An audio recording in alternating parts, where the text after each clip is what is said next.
রাজনৈতিকভাবে গৃহযুদ্ধে প্রবেশ করছে ইসরায়েল। ইসরায়েলি প্রধানমন্ত্রী এবং ইসরায়েলের রাষ্ট্রপতি মুখোমুখি অবস্থানে দাঁড়িয়েছে, অর্থাৎ ইসরায়েলের সবথেকে ক্ষমতাধর দুই ব্যক্তি একে অপরের বিরুদ্ধে রয়েছে। বিচার বিভাগীয় সংশোধনের সরকারি পরিকল্পনা নিয়ে ইসরায়েল এখন সাংবিধানিক এবং সামাজিক সংকটের মধ্য দিয়ে দিন কাটাচ্ছে। পশ্চিম জেরুজালেমে দেওয়া এক বক্তৃতায় এমন মন্তব্য করেছেন দেশটির প্রেসিডেন্ট আইজ্যাক হারজোগ। তিনি বলেন, প্রায় 9 মাস ধরে একটি তীব্র সাংবিধানিক এবং সামাজিক সংকটের মধ্যে রয়েছে ইসরায়েল, যা পুরো দেশের সমাজ, অর্থনীতি এবং বিশেষ করে ইসরায়েল রাষ্ট্রের নিরাপত্তাকে বিপদের মধ্যে ফেলে দিয়েছে। এই অবস্থায় আমাদের অবশ্যই সরকারের বিভিন্ন শাখার মধ্যে কঠিন এবং বিপজ্জনক এই সমস্যার সমাধান করতে হবে। তাদের মধ্যে ক্ষমতার সুস্থ এবং সঠিক ভারসাম্য নির্ধারণ করতে হবে।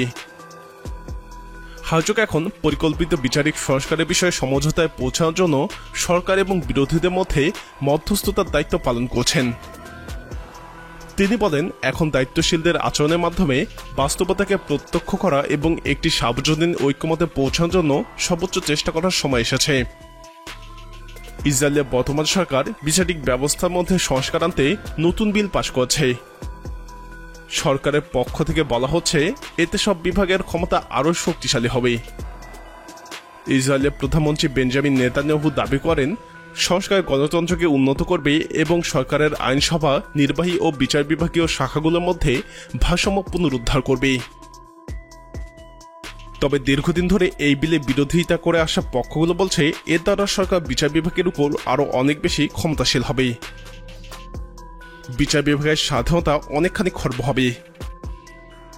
সরকারের কোনো কাজে এখন আর বিচার বিভাগের পক্ষ থেকে কোনো প্রশ্ন তোলা যাবে না। এদিকে ইসরায়েলের গোয়েন্দা সংস্থা মোসাদের সাবেক প্রধান স্বীকার করেছেন যে তার দেশ ফিলিস্তিনি, বিশেষ করে অধিকৃত পশ্চিম তীরে ফিলিস্তিনিদের বিরুদ্ধে বহুল প্রচলিত জাতিবিদ্বেষী ব্যবস্থা বাস্তবায়ন করছে। বার্তা সংস্থা অ্যাসোসিয়েটেড প্রেস বা এপিকে দেওয়া এক সাক্ষাৎকারে মোসাদের সাবেক প্রধান তামির পার্দো একথা বলেছেন।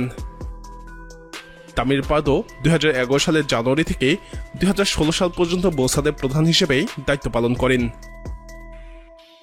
তামিরই ইসরায়েলি শীর্ষ পর্যায়ে কোনো কর্মকর্তা যিনি জনসম্মুখে স্বীকার করে নিলেন ইসরায়েল রাষ্ট্র হিসেবে ফিলিস্তিনে জাতিবিদ্বেষী ব্যবস্থা বাস্তবায়ন করছে। তিনি মূলত এ সময় দক্ষিণ আফ্রিকার শ্বেতাঙ্গরা কৃষ্ণাঙ্গদের প্রতি যে বিদ্বেষমূলক আচরণ করত সেই বিষয়টিকে সামনে এনে এই তুলনা দেন। এপিকে দেওয়া সাক্ষাৎকারে তামির পার্দো বলেন, এখানে একটি বর্ণবাদী তথা জাতিবিদ্বেষী রাষ্ট্র রয়েছে। তিনি আরও বলেন, এই অঞ্চলের দুজন মানুষকে দুটি পৃথক আইন দিয়ে বিচার করা হয়। এমনটা কেবল একটি বর্ণবাদী এবং জাতিবিদ্বেষী রাষ্ট্রেই হতে পারে।